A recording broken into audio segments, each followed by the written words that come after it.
حضرت عمر فاروق رضی اللہ تعالیٰ عنہ کے فیصلے حکمت، عدل اور بصیرت کا مظہر تھے، یہاں تک کہ لوگ دور دراز علاقوں سے آپ کی عدالت میں حاضر ہوتے اور آپ کے غیر معمولی فیصلوں سے استفادہ کرتے۔ آج ہم انہی فیصلوں کے چند درخشاں پہلوؤں پر روشنی ڈالیں گے جو قیامت تک اہل انصاف کے لیے نور کا مینار ہیں۔ مسجد نبوی میں سیدنا عمر رضی اللہ تعالیٰ عنہ اور بہت سے صحابہ کرام تشریف فرما ہیں، بہت سے فریادی اور مظلوم موجود ہیں اور انصاف فراہم کیا جا رہا ہے۔ اسی اثنا میں ایک طرف سے چند لوگوں کی آمد ہوتی ہے، کیا دیکھتے ہیں کہ دو جوان ایک خوبصورت جوان کو پکڑ کے لا رہے ہیں۔ دو نوجوانوں میں سے ایک بولتا ہے کہ یا امیر المومنین، یہ نوجوان میرے باپ کا قاتل ہے، بس اس سے ہمارا حق دلوا دیجئے اور قصاص لیجئے۔ دوسرا کہتا ہے کہ اس نے ہم دونوں کے بوڑھے باپ کو قتل کر دیا ہے، بس اس سے قصاص لیا جائے۔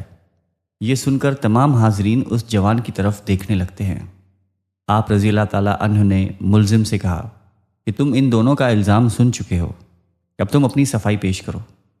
ملزم نے فرمایا کہ یا امیر المومنین، مجھے غصہ آ گیا تھا، بس میں نے ایک ہی پتھر اسے کھینچ کے مارا اور ان کا باپ مر گیا۔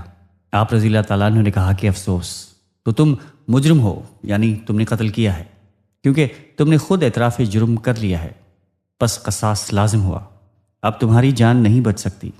نوجوان مجرم نے سر جھکا کر کہا کہ مجھے دین اسلام کے قانون اور خلیفے کے فیصلے سے انکار نہیں ہے، لیکن ایک آنت چاہتا ہوں۔ آپ رضی اللہ تعالیٰ عنہ نے کہا کہ کہو کیا چاہتے ہو، تمہاری درخواست پہ غور کیا جائے گا۔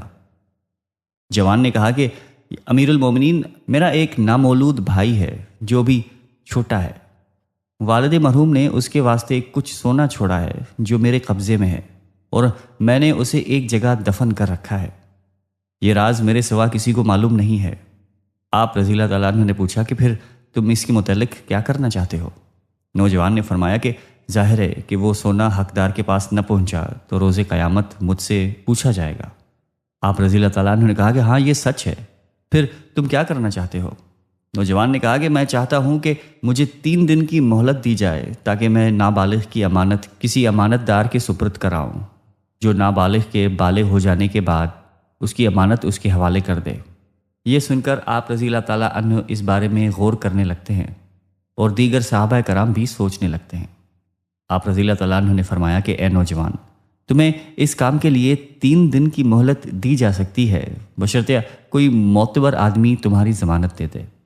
جوان نے یہ سنا تو سر اٹھا کر حاضرین مجلس کے چہروں کی طرف دیکھنے لگا، اور آخر کار اس کی نظر ابو ذر غفاری رضی اللہ تعالیٰ عنہ کے چہرے پر جم کر رہ گئی۔ پھر جوان نے کہا کہ یہ بزرگ میری ضمانت دیں گے۔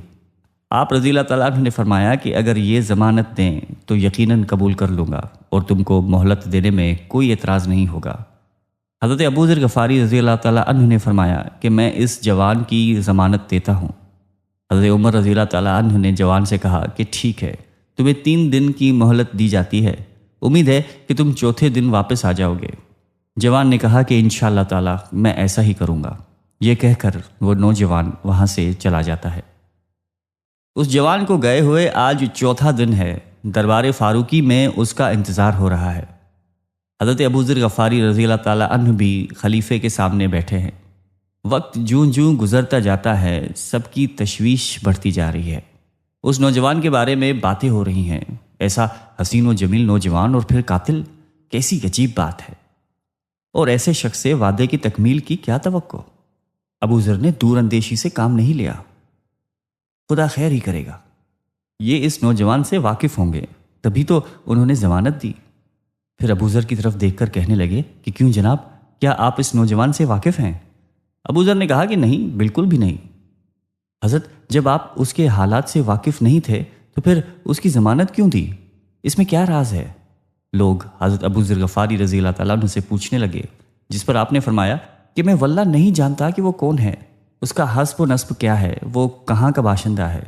تاہم جب اس نے تمام حاضرین کو نظر انداز کر کے مجھے اپنا ضامن منتخب کیا تو میں نے یہ بات مروت میں قبول کر لی کہ اگر میں نہ کر دوں گا تو اسے مایوس کر دوں گا، اس لیے اس کی ضمانت دے دی۔ ویسے بھی مجھے اس کی شکل دیکھ کر یقین ہو گیا تھا کہ وہ راست باز جوان ہے۔ ایک صحابی نے اٹھ کر کہا کہ عجیب بات ہے، وقت جس قدر زیادہ گزرتا جا رہا ہے حاضرین کی پریشانی بڑھتی چلی جا رہی ہے۔ مقتول بوڑھے کے فرزند ابو ذر سے سخت لہجے میں کہتے ہیں کہ لاؤ ہمارا مجرم، وہ کہاں ہے، ورنہ ہم آپ سے قصاص لیں گے۔ حضرت ابو ذر غفاری رضی اللہ تعالیٰ عنہ نے استقلال سے فرمایا کہ اگر مقررہ وقت گزر گیا اور وہ حاضر نہ ہوا تو واللہ میں ضمانت پوری کروں گا۔ چنانچہ بعض صحابہ کرام آپ دیدہ ہو کر آہیں بھرنے لگتے ہیں۔ ایک صحابی اٹھ کر فرماتے ہیں کہ مستغیث نوجوان سے بولے، بھائی تم خون بہا قبول کر لو، یہ بھی ثواب کا کام ہے۔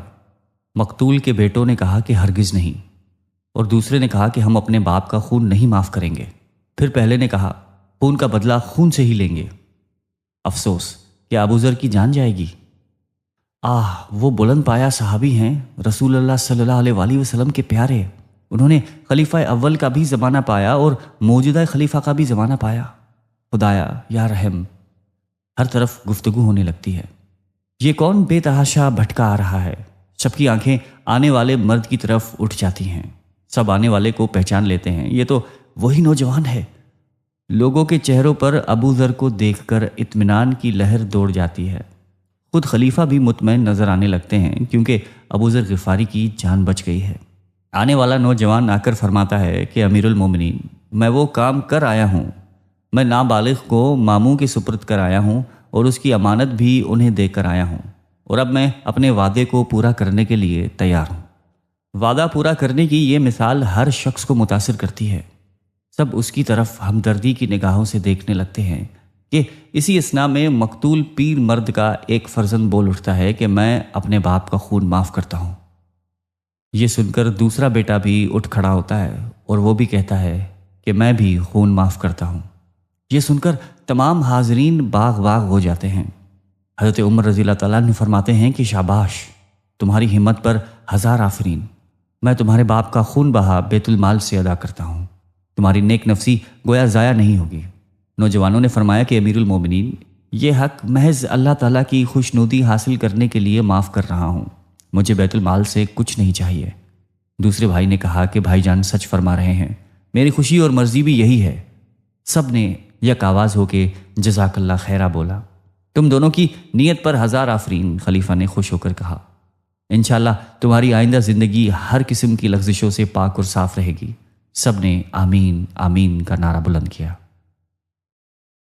ثقیفہ بنی سعیدہ میں صحابہ کرام رضی اللہ تعالیٰ عنہم اور خاص و عام مسلمانوں کا اجتماع ہے۔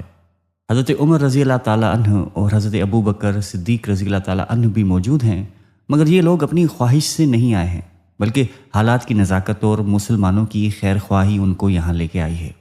حضرت عثمان غنی اور حضرت عبد الرحمن بن عوف رضی اللہ تعالیٰ عنہ بھی موجود ہیں۔ رسول کریم صلی اللہ علیہ وآلہ وسلم اس دنیا سے تشریف لے جا چکے ہیں، مگر ان کی تدفین سے قبل ہی خلافت کا مسئلہ چھڑ گیا ہے۔ 3 گروہ خلافت کے دعوے دار ہیں، ایک مہاجر، دوسرے انصار اور تیسرے بنی ہاشم۔ حضرت علی رضی اللہ تعالیٰ عنہ اور دیگر بنی ہاشم حضرت فاطمہ رضی اللہ تعالیٰ عنہ کے مکان پر جمع ہو کر خلافت کے متعلق مشورے کر رہے ہیں۔ انصار کے سرکردہ سعد بن عبادہ رضی اللہ تعالیٰ عنہ ہیں اور یہ اپنی خلافت کے فکر میں ہیں، اور حقیقت یہ ہے کہ انصار نے مسئلہ خلافت کو چھیڑ کر گویا حالات نازک سے نازک تر کر دیے ہیں۔ پھر مسئلہ یہ ہے کہ خود انصار 2 گروہوں میں تقسیم ہو چکے ہیں۔ بنی ہاشم حضرت علی رضی اللہ تعالیٰ عنہ کے سوا اور کسی کی خلافت پسند نہیں کرتے اور صاف کہہ چکے ہیں۔ ان حالات میں یہ مسئلہ نہایت ہی اہم بن چکا ہے۔ ادھر مدینہ منافقوں سے بھرا پڑا ہے جو نہ صرف اسلام کی تباہی کے آرزو مند ہیں بلکہ مسلمانوں کو بھی برباد کرنا چاہتے ہیں اور اس کے لیے موقع کی تلاش میں ہیں۔ اس لیے حضرت عمر رضی اللہ تعالیٰ عنہ اور ان کے ساتھیوں نے مسئلہ خلافت کو رسول اللہ صلی اللہ علیہ وآلہ وسلم کی تدوین سے بھی مقدم سمجھا تاکہ مسلمان آپس کے فساد سے محفوظ رہ سکیں، اور آپ علیہ السلام نے اپنے خون سے جو کھیتی لگائی تھی وہ کہیں برباد نہ ہو جائے۔ ثقیفہ میں بحث شروع ہوتی ہے۔ ایک انصاری اٹھ کر کہتا ہے کہ خلیفہ ہم میں سے ہونا چاہیے کیونکہ ہم نے رسول اللہ صلی اللہ علیہ وآلہ وسلم کی رفاقت جان بازی سے کی ہے اور اسلام کی خدمت اور اشاعت تبلیغ میں بھی غیر معمولی ایثار سے کام لیا ہے۔ حضرت عمر رضی اللہ تعالیٰ عنہ نے فرمایا کہ آپ کی خدمات سے کبھی بھی انکار نہیں ہے، مگر مشکل یہ ہے کہ آپ کی امامت قریش اور مہاجرین قبول نہیں کریں گے، کیونکہ یہ ان کے مزاج کے خلاف ہے۔ آوازیں آنے لگی، بے شک، بے شک۔ سعد بن عبادہ رضی اللہ تعالیٰ عنہ اٹھ کر کھڑے ہوئے اور فرمایا کہ اچھا 2 خلیفے ہوں، ایک ہم میں سے اور دوسرا آپ میں سے۔ حضرت عمر رضی اللہ تعالیٰ عنہ نے فرمایا کہ یہ بھی مناسب نہیں، کیونکہ اس سے بد نظمی پیدا ہوگی۔ بس ضرورت ہے کہ خلیفہ کسی قابل شخص کو بنایا جائے اور خلیفہ ایک ہی ہو۔ آوازیں آنے لگی، بے شک، بے شک۔ خلیفہ ایک ہی ہونا چاہیے۔ اس کے بعد گفتگو ہوئی اور بہت سی بحث کے بعد حضرت عمر رضی اللہ تعالیٰ عنہ نے پہل کرتے ہوئے حضرت ابو بکر صدیق رضی اللہ تعالیٰ عنہ کے ہاتھ میں ہاتھ دے دیا، یعنی ان کو خلیفہ اور امام تسلیم کیا اور ان سے بیعت خلافت کر دی۔ یہ دیکھ کر حضرت عثمان رضی اللہ تعالیٰ عنہ اور حضرت عبد الرحمن بن عوف رضی اللہ تعالیٰ عنہ نے بھی اٹھ کر حضرت ابو بکر صدیق رضی اللہ تعالیٰ عنہ سے بیعت کر لی۔